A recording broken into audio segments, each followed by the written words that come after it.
Yang minta perlindungan hukum terhadap klien-klien kami ini, satu AKBP Dodi, dua Ibu Linda Pujastuti, yang ketiga Bapak Samsul Ma'arif.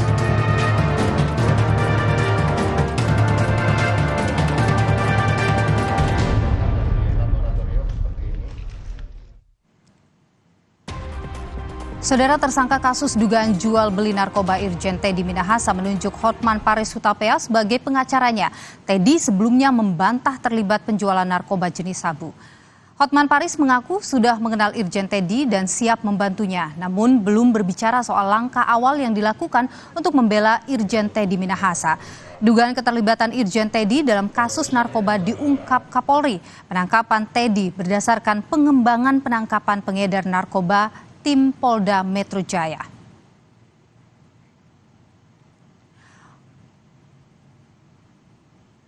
Hotman Paris membenarkan ia menjadi pengacara Irjen Teddy Minahasa. Kami kutip dari kompas.com, saudara. Hotman bilang yakin jadi pengacara Teddy Minahasa. Karena pengacara itu ada untuk membela orang yang bermasalah hukum. Soal benar atau tidak, itu nanti.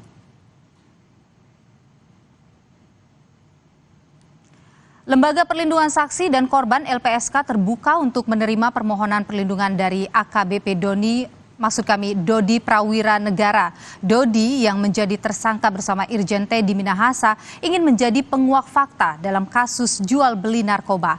LPSK akan menginvestigasi dan asesmen sebelum memutuskan seseorang layak menjadi penguak fakta atau justice kolaborator.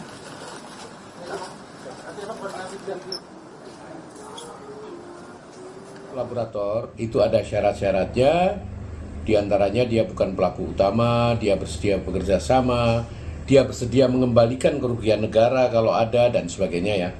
Sedangkan hak-haknya yang bisa diberikan adalah perlindungan, ini diberikan oleh LPSK, dilakukan oleh LPSK, kemudian perlakuan khusus ini diberikan oleh aparat penegak hukum dan juga penghargaan yang nanti diberikan oleh hakim yang memutuskan.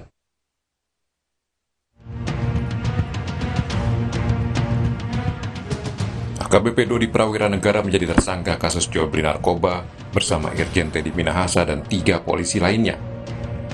Keluarga yakin mantan Kapolres Bukit Tinggi itu tidak terlibat. Keluarga datang ke Polda Metro Jaya untuk menjenguk AKBP Dodi pada Sabtu kemarin. Namun mereka diminta kembali Senin besok saat jam besuk tahanan dibuka. Keluarga tidak percaya AKBP Dodi terseret kasus narkoba. Menangani kasus besar, motor besar mungkin tahu ya. Waktu dia menangani kasus besar di Bukit Tinggi, dia mau dikasih uang 10 miliar, ditolak sama dia. Dan saya yakin kalau dia itu tidak dari hatinya untuk melakukan ini. Saya yakin dia dapat tekanan dari pimpinannya. Sementara pengacara bilang AKBP Dodi Prawira Negara sudah menolak permintaan Irjen Teddy untuk menyisikan barang bukti narkoba. AKBP Dodi juga akan mengajukan perlindungan dan penguak fakta atau justice kolaborator ke LPSK. Bilang begini, gua ini Kapolres Bukit Tinggi, dia Kapolda Sumatera Barat, ya, yang jelas-jelas dia pimpinan tertinggi gua. Nah, saya sudah coba menolak dengan saya tidak berani, Jenderal. Buat apa, Jenderal? Saya tidak berani. Berkali-kali dia akan mengajukan juga justice kolaborator kalau LPSK pengajuan kami diterima.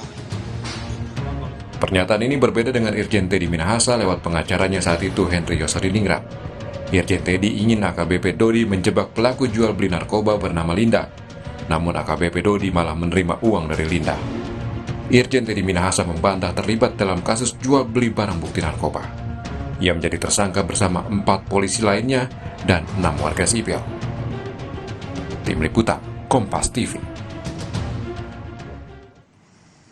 Saudara, di Polda Metro Jaya kita sapa jurnalis Kompas TV ada Francisco Donasiano. Sisko, selamat petang. Apa saja alasan dari ex Kapolres Bukit Tinggi hingga ingin jadi penguak fakta? Dan selain AKBP Dodi ini, siapa saja yang kemudian ingin jadi penguak fakta dalam kasus ini? Baik, tentunya yang berdasarkan informasi yang kami dapatkan, Niluh dan juga saudara, kenapa kemudian mantan ataupun juga ex Kapolres Bukit Tinggi, yaitu AKBP Dodi Prawiranegara ini kemudian mengajukan dirinya sebagai justice kolaborator atau penguak fakta dan meminta perlindungan ke LPSK karena merasa atau dirinya ini berdasarkan dari keterangan kuasa hukumnya yaitu Adriel Vera Purba bahwa keterangan kemudian yang disampaikan oleh Irjen Teddy Minahasa ini tidak masuk akal, di mana tadi sudah dijelaskan juga di liputan yang Anda bacakan juga, Niluh dan juga saudara, bahwa dirinya ini juga sempat menolak untuk permintaan untuk menyisihkan sejumlah barang bukti. Dalam hal ini adalah sabu seberat 5 kg dari hasil ungkap Polres Bukit Tinggi beberapa waktu lalu untuk kemudian dilakukan penjualan kepada Linda.